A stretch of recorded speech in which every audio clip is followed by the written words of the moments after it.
অন্তর্বর্তীকালীন সরকারের কাছ থেকে আমরা বিবৃতিও ঠিকমতো দেখতে পাচ্ছি না। আমরা দেখতে পেয়েছি প্রস্তাবনা দেওয়া হয়েছে যে বহুত্ববাদ ঢুকানো হচ্ছে, আমাদের প্রস্তাবনায় সেকুলারিজম ঢুকানো হচ্ছে।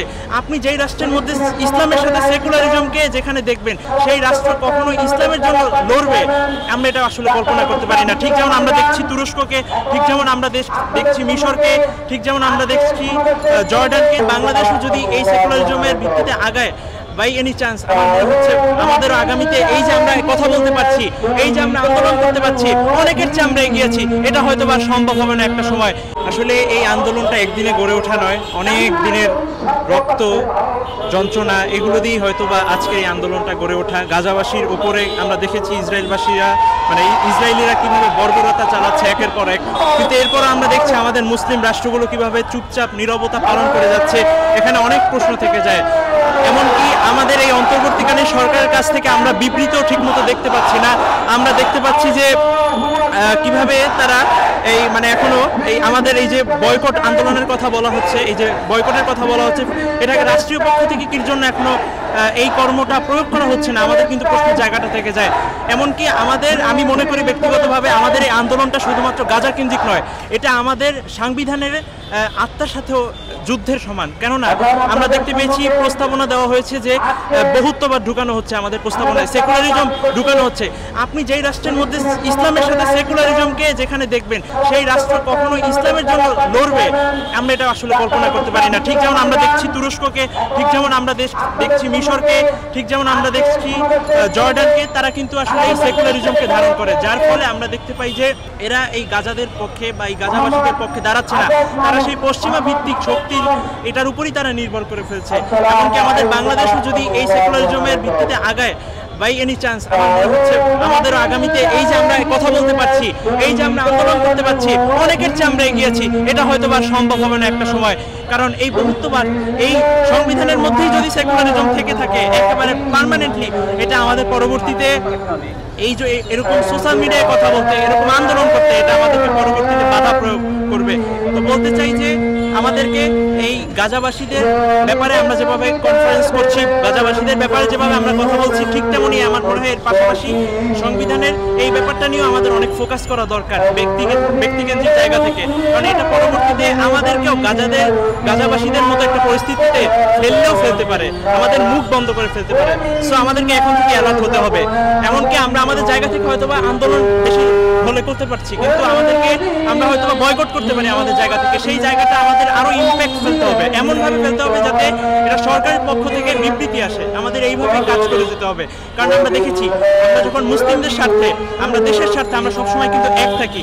আমাদের এই জায়গাটা আরো পাকাপোক্ত করতে হবে এবং আমরা যেন এরকম আমাদের এই জায়গাটা এরকম আন্দোলন যেন আরো করে যেতে পারি, যতক্ষণ না মুসলিমদের শক্তি এরকম মানে নিভে না যায়, আমরা যেন এই ব্যাপারে আরো কথা বলতে পারি। আমি আশা করব আমাদের সরকারের পক্ষ থেকে এই ব্যাপারে বিবৃতি দেওয়া হবে এবং আমাদের সরকারি পক্ষ থেকে এই ব্যাপারে আরো কথা বলা হবে বিস্তারিতভাবে। কিন্তু এটা মানবতার দিক থেকে এখানে কি অন্য কোনো ধর্মের মানুষের প্রতিবাদ করা এখানে না আসুক, অন্য থেকে প্রতিবাদ করা এখানেও আসলে মানে একটু যদি আমি ফিলোসফিক্যাল ভাবে যদি তাকাই, এখানেও কিন্তু আমার ওই সেকুলারিজমের কথাটা চলে আসে। হয়তোবা আপনি খুব একটা মানে কম সংখ্যক একটা জনসংখ্যা বা কম সংখ্যক কিছু মানুষ হয়তোবা আমরা এই ক্ষেত্রে বা মানে হিন্দু হোক খ্রিস্টান হোক এই জায়গা থেকে কথা বলতে পারি। বাট আমরা দেখেছি মানে এটার উদাহরণও আছে। 1980 সালে আমরা দেখেছি কিভাবে বাংলাদেশ থেকে প্রায় 8,000-এর মতো মানুষ ফিলিস্তিনে গিয়েছে যুদ্ধ করতে, কথা বলতে। সেখানে কিন্তু হিন্দুও ছিল কিছু, আমরা দেখেছি, আজকে আমরা দেখলাম। এবারে এটা নিয়ে অনেক কথা হচ্ছে। তো অংশগ্রহণ যে করতে পারে সেটা মানে অংশগ্রহণ করলেই করা যায়, বাট এটা আসলে একটা সময় আমাদের মানে সাংবিধানিকভাবে, আমি বারবার সাংবিধানিক কথাটা কি জন্য বলছি, একটা সময় গিয়ে এটা আমাদেরকে মানে মুখটা বন্ধ করে দিতে পারে। আমি এই জায়গাটা নিয়ে খুব বেশি মানে ভয়ের একটা জায়গা তৈরি হচ্ছে ব্যক্তিগতভাবে, যার জন্য আমি বারবার এই কথাটা বলছি। আমরা এই যে আজকে একটা কথা বলতে পারছি, এগুলো হয়তো সম্ভব হবে না। আর সেকুলারিজম, আমি আবারও বলছি, এটা এমন একটা ফ্যাক্টর যেটা আপনাকে উম্মাহ কেন্দ্রিক কখনো কাজ করতে দেবে না।